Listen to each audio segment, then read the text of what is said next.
In the fifth chapter, I concentrate on the city's infrastructure and access to infrastructure services and also future growth. And I think to mention again, maybe something that I didn't mention earlier on, from chapter 4 going onwards, I'm dissecting the growth of the city from 2000 going forward. Yes. Because a lot of things happened over that period of time. So I had to dedicate 6 or 7 chapters on that. So in chapter 6, I lay out the city's infrastructure. I can give you an example that in 2000, we had around 3,000 kilometers of the SWA network.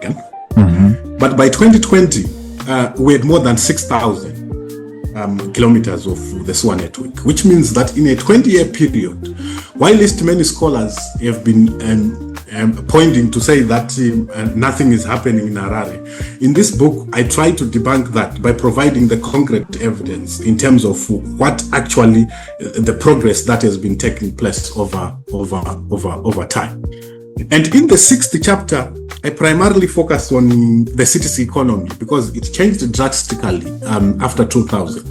We experienced a lot of capital flight in the city, and our livelihoods, generally, they changed a lot. A lot of people who were working, they found themselves informally employed. And this has consequences in as far as the growth of Harare is concerned. So I discussed the policy and institutional changes that were then adopted by the city of Harare to promote the city's resilience. Because the Harare of 1995 and the Harare of 2012 or 2009, the economy had significantly changed. Yes. And you needed different strategies in order to be able to manage the city's planning system and also to be able to manage the city going forward.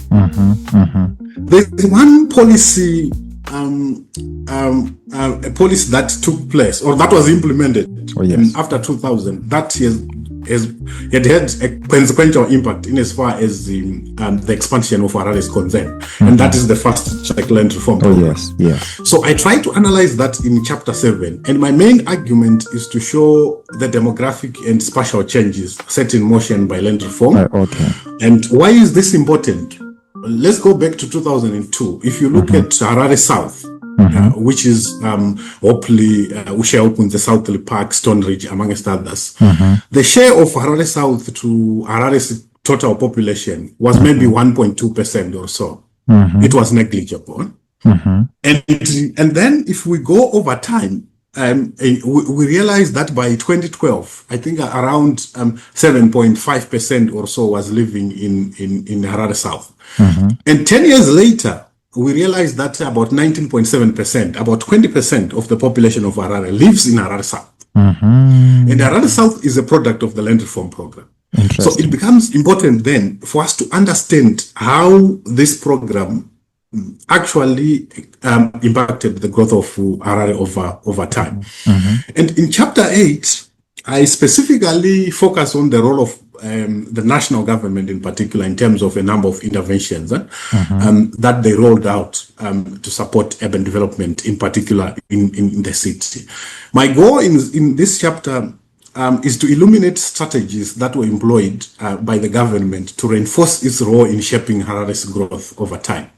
If we look at it, some of these strategies are land allocation.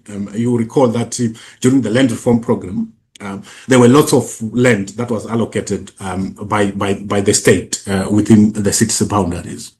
We also see that the government took it upon itself actually to plan and develop state land over time, and also develop some infrastructure within the city, and also regularizing some of the unplanned developments that had taken place within the city's boundaries.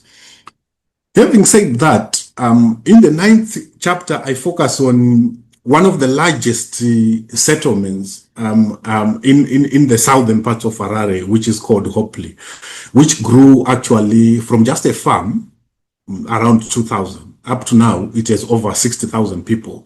So what do I want to achieve by focusing on Hopley? I try to understand the implications of tensions between the city authorities and the national authorities over land allocation. Secondly, I look at the struggle by housing cooperatives to provide infrastructure services. Because if we look after 2000, housing cooperatives were the main vehicle that the ordinary people can be able to get land from the city of Harare and can be able to develop and build a house, yes, and house their household. I also look at the realities of living conditions at the city, at the city's margins. And lastly, I focus on strategies to manage urban development at the peripheries in a coordinated manner. In chapter 10, I focus on two other large settlements again that are in the southern parts of the city, which is Southley Park and Southview Park. Oh yes, those are recent. Those are recent, right? Yes, those are post 2000 settlements. So I try to characterize the dynamics of urbanization at the margins of Harare, and my analysis addresses three main questions.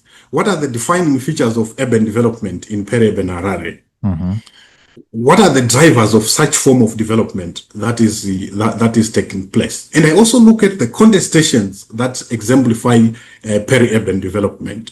And lastly, I offer strategies to incorporate peri-urban development into the mainstream city development agenda. And this is particularly important if you look at a number of African cities, because a lot of growth and development is taking place in peri-urban areas. And then this book then gives us some insights in terms of how can we do this proactively. If it happens reactively, what can we do in order to incorporate these peri-urban areas into the mainstream city development agenda?